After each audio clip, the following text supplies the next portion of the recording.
15 अगस्त 1947 को देश आज़ाद हो गया, लेकिन उसके बाद भी कई ऐसे देसी रियासतें थीं जो विलय पत्र पर सिग्नेचर नहीं किए थे। उनमें से एक था जूनागढ़, जो कि पश्चिम भारत में काठियावाड़ के प्रायद्वीपीय क्षेत्र में पड़ता था। यहाँ का नवाब एक मुसलमान था, जबकि अधिकांश जो प्रजा थी वो हिंदू थी। जूनागढ़ 3 दिशाओं से हिंदू राज्यों या हिंदुस्तान की सरहद से घिरा था, लेकिन एक तरफ से ये समुद्र से लगा हुआ था। इसका मुख्य बंदरगाह वेरावल पाकिस्तान के मुख्य बंदरगाह शहर और उसकी तत्कालीन राजधानी कराची से केवल 325 नॉटिकल मील की दूरी पर था। 1947 में जूनागढ़ का नवाब मोहब्बत खान था, जो कि तरह तरह के कुत्ते पालना और अच्छे नस्लों के कुत्तों को पालने का उसको शौक था। उसने एक छोटा सा चिड़ियाघर भी बना रखा था, जिसमें लगभग 2000 से ज़्यादा नस्लों के कनाइन थे, जिसमें 16 हाउंड यानी कि अच्छी नस्ल के शिकारी कुत्ते भी थे, जिन्हें खास तौर पर महल की सुरक्षा के लिए नियुक्त किया गया था।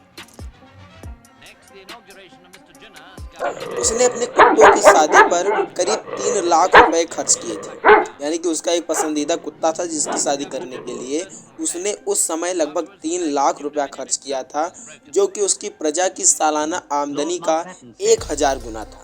जूनागढ़ की सीमा के अंदर ही हिंदुओं का परिवार रहता था और मुसलमानों की भी आबादी थी, लेकिन मुस्लिम आबादी कम थी, हिंदू आबादी ज़्यादा थी।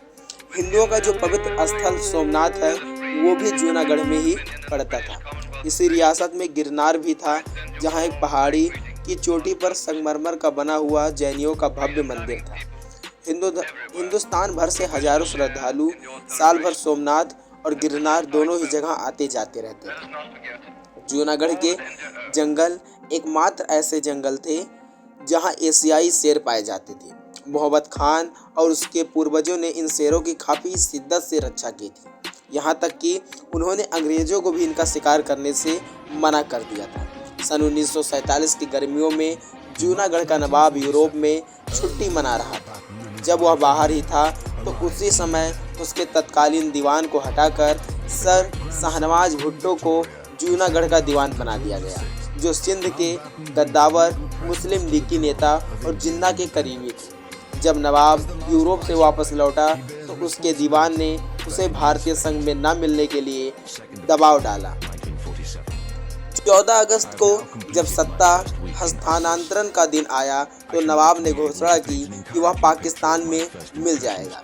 हालांकि कानूनी तौर पर उसे ऐसा करने का बिल्कुल हक नहीं था, लेकिन भौगोलिक रूप से इसका कोई खास मतलब नहीं था। यह जिन्ना के द्विराष्ट्रवाद के सिद्धांत से भी मेल नहीं खाता था, क्योंकि रियासत की 82% प्रजा हिंदू थी।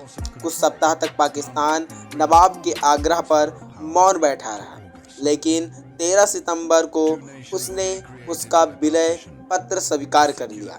ऐसा लगता था कि उसने ऐसा इसलिए किया है कि जूनागढ़ का इस्तेमाल करके पाकिस्तान जम्मू कश्मीर पर सौदेबाजी कर सके, यानी कि ऐसा लगता था कि जम्मू कश्मीर की सौदेबाजी करने के लिए जो पाकिस्तान है वो जूनागढ़ का इस्तेमाल कर रहा है। कश्मीर भी 15 अगस्त तक किसी देश में शामिल नहीं हुआ था।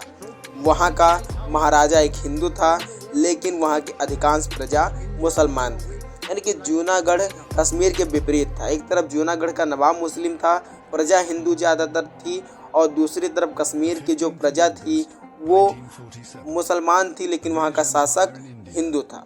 कुल मिलाकर कहा जा सकता है कि जो कश्मीर था वो जूनागढ़ का उल्टा था। पाकिस्तान द्वारा जूनागढ़ के विलय को स्वीकार कर लिए जाने से भारतीय जो नेता थे वो काफ़ी नाराज हो गए।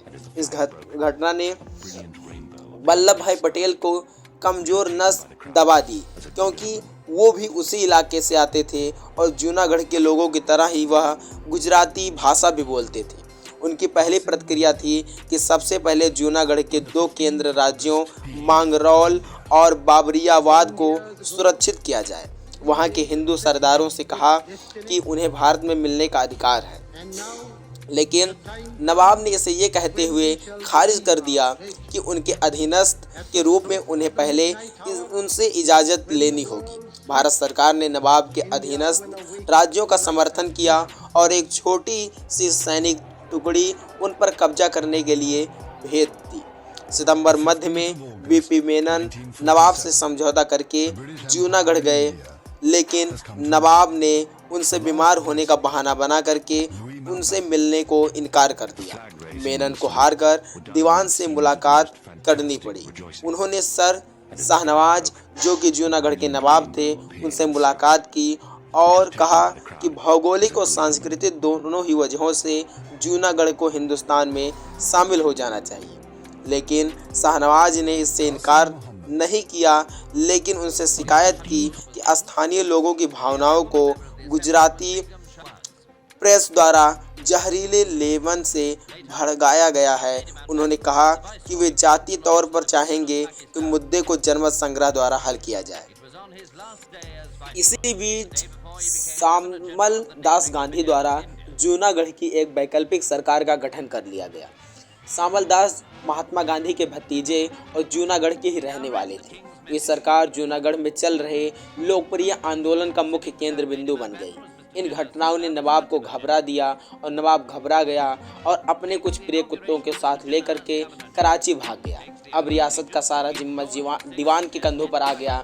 27 अक्टूबर को दीवान ने जिन्ना को पत्र लिखा कि जूनागढ़ के पाकिस्तान में विलय के फैसले के तुरंत बाद आपको और मुझसे खासकर मुसलमानों द्वारा सैकड़ों बधाई के पत्र मिले थे, लेकिन हमारे बिरादरान बिल्कुल अलग और ठंडा रुख अख्तियार किए हुए हैं। ऐसा लगता है कि काठियावाड़ के मुसलमानों में पाकिस्तान के प्रति सारा उत्साह काफूर हो गया है। इसके 10 दिन बाद सर शाहनवाज ने भारत सरकार को सूचित किया कि वे जूनागढ़ का प्रशासन भारत सरकार के सुपुर्द कर देने को तैयार है। औपचारिक रूप से प्रशासन का हस्तांतरण 9 नवंबर को ही हो पाया। उधर दिल्ली में माउंटबेटन इस बात को सही नहीं मान रहे थे। जूनागढ़ पर अधिकार के संबंध में उनसे राय नहीं ली गई थी। कुछ माउंटबेटन को संतुष्ट करने के लिए और कुछ इसकी वैधानिकता को स्थापित करने के लिए भारतीय सरकार ने फिर से एक जनमत संग्रह कराया। 20 फरवरी 1948 को हुए इस जनमत संग्रह में जूनागढ़ के जो 91% लोग थे, उन्होंने हिंदुस्तान का समर्थन किया कि हम हिंदुस्तान में शामिल होना चाहते हैं, जिसके बाद जूनागढ़ को भारत में शामिल कर लिया गया।